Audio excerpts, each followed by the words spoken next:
What's going on, everybody? Welcome to the Drew Deeks channel. Today, we're going to do a little Habs and Golden Knights game preview for you guys today. We're actually going to take a look at both lineups. I'm trying to, respect the opponent a little more. I actually like looking at the other team's lineup a little bit more now and talking about it with you guys. So we're going to look at both in just a moment here. So we're also going to talk about very briefly, will any more of the Habs players be assigned to Laval? We'll talk about that actually after we go through the lineups here with you guys. We're going to go through a couple of pregame press conference quotes from Cole Caulfield and Martin St. Louis. They were the most interesting quotes that I found in listening to all the pregame press conference quotes from all the players and from Marty. So, but let's talk about the Habs and Golden Knights, do a little pregame and actually go through the lineup here with you guys, which is pretty fun. So we're going to go through the Habs lineup first. Looking at the top line, which is going to, again, feature Cole Caulfield with Nick Suzuki, the Molson Cup winners for the month of October, for the best players honored by the Montreal Canadiens pregame tonight. And, of course, they're going to be playing again with Kirby Dach for at least the third time since this road trip that they just came off of. And on the second line, we got Josh Anderson, Christian Dvorak at center, and then Brendan Gallagher on the right. I'm hoping to see more and more out of that line. Then we got Jonathan Drouin on the left, Sean Monahan at center on the third line, and Mike Hoffman. So this is a lineup. This is a line to me with Hoffman and Drouin with Monahan, where it's like, okay, if we're gonna get Hoffman and Drouin going, what more can we do than put Sean Monahan at center for you guys? Like that's three experienced NHL veteran players on a third line that could make an impact tonight. That's what I want to see. I want to see them get on the score sheet. I want to see them impact this game. If the Habs get a W, and they don't get on the score sheet, fine, but I want to see some positive things from this line. So on the fourth line, Juraj Slafkovsky, Jake Evans at center, and Yoel Armia on the right. And we'll talk about Slav more in a moment. Our defense pairings, we've got Caden Gooley on the left of David Savard. Joel Edmondson, welcome back again to Eddie. He's back in the lineup playing alongside Jordan Harris. And Marty did mention how you really like that pairing. And on the third pairing, we've got Jack Eye and Chris Weidman. The first power play unit, Kirby Dach, Sean Monahan, Nick Suzuki, Jonathan Drouin, Cole Caulfield. The Habs still going with the 5 forwards on the first unit. On the second unit, we got Brendan Gallagher, Christian Dvorak, Slafkovsky, Chris Weidman, and Mike Hoffman. We may actually see Jack Eye on the power play again with the Habs. That might be interchangeable there. So we'll see what comes of it. But I really want to share I want to look at the Vegas Golden Knights lineup with you guys as well. I actually got to say, I really like Vegas's lineup, and I'll tell you why, I guess, in a second here as we actually go ahead and look at their lineup. But I really like it. I like their line combos. Of course, now we got Jack Eichel centering the first line. I'm going to be watching this game really closely tonight for a change. And I had a really busy week, like I mentioned to you guys. So I'm actually going to be doing a full post game as well, just to give you guys the heads up. So on the first line, Jack Eichel, Chandler Stevenson to his left, Mark Stone on the right. A really strong first line for Vegas. As we know, they're 10-2. They're second in the NHL, only behind Boston. So they're the top 2 teams in the league right now.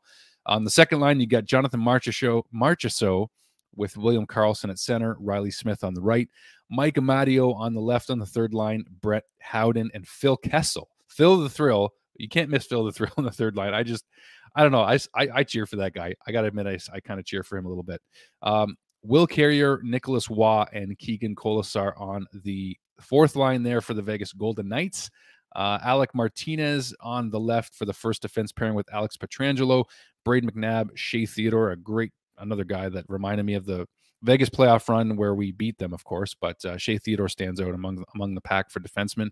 Nicholas Hague and Zach Whitecloud on the third pairing. Now I'm going to stop there, but again, I genuinely like Vegas's lineup, and I'm really curious to see how they gel together tonight and continue to gel really as they have been all season. So that's something that for me, I looked at their lineup and I'm like, man, they have a fun lineup, don't they? Like, as long as Jack Eichel pans out and is the player that they traded for from Buffalo, and he has been doing pretty well so far.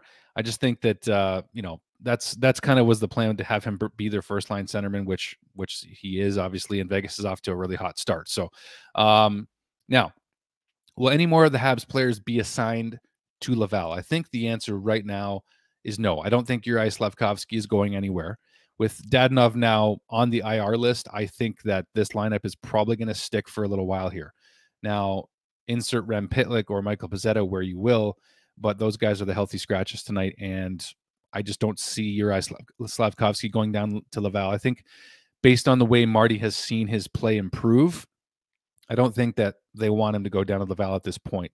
Even if he plays 8 to 10 minutes a night, maybe a bit more, he gets some power play time now.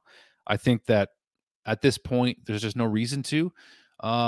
So I don't know what the waiver situation is with Slav. Maybe you guys could let me know in the comments down below, because I don't know that he has to clear waivers in order to go down to Laval. I'm not entirely sure. So you guys can let me know about that. But the main thing is here, I think he might have to, because after the 9 games he plays in Montreal, he may have to clear waivers, which obviously we wouldn't want to do that. So that being said, let's go to the pregame press conference quotes. Cole Caulfield coming in first here, talking about playing with Kirby Dach, on his line with Nick, regular line with Nick Suzuki. He said that Dach helps us keep the puck for longer, and that obviously helps us a lot. He's a big guy, he said, but he also has a lot of skill. He can make plays. So I thought that was interesting that Kirby Dach is able to help Cole and Nick keep the puck for longer. So obviously creating more offensive opportunity in the O-zone. So I thought that was interesting. So I thought I'd throw that quote in there. And then a quote from Marty as well, asking about how he likes being a coach in the NHL. And he says that his favorite thing as a coach is to watch how the other team plays and figure out where the advantages are. He enjoyed that as a player. And with technology, you can really break it down really well. End quote. And that was, in reference to the video coaches and just, obviously the iPads being on the bench nowadays. I still think it's kind of over the top sometimes, but if it helps, it's the modern game. I don't know. So it is what it is. But I know my cousin Chris will probably, he could chime in on that. He does not like the iPads being on the benches there. But I thought that was pretty interesting too, is that, Marty's looking, we all know Marty is a modern day coach in the NHL, and he's a first-time coach in the NHL. But the more and more you get to pick his brain a little bit and hear about how he thinks the game and how he tries to look for the advantages. He was asked about the penalty kill and how, there's 5 forwards on it. Is that something he worries about, not having a defenseman back there? So you have a Mike Hoffman on the back end. He's like, no, I'm thinking about trying to score a goal. That's my focus. He's focusing on the offensive style that Kent Hughes mentioned. He wants the Habs to play. And that's what they're trying to do, as you saw by the first power play units that I showed you a moment ago with the Habs, and even the second power play unit too. All right, so if you guys are enjoying the show, please do smash the like button, by the way. And if you aren't already, please hit subscribe if you're enjoying the show only. Not because I want a pity subscription. I don't want subscribers to subscribe. Just, people will think that nowadays that's a good way to support a channel. Well, no, you support a channel by continuously watching it because you're liking it, not subscribing because you feel like you have to. So if you're enjoying it, please hit like and subscribe. And that's pretty much all I got, guys. So I'll be back post game. It's going to be a video posted later tonight, probably around the 1 a.m., 12:30 mark or so, once I get to actually finish watching the whole game and breaking it down, and then posting a video, win or lose. I'll be doing a post-game video. So thanks for watching, guys. As always, Deeksy signing off here. We'll see you post-game for Vegas and Montreal. Go Habs, go. Talk to you guys soon.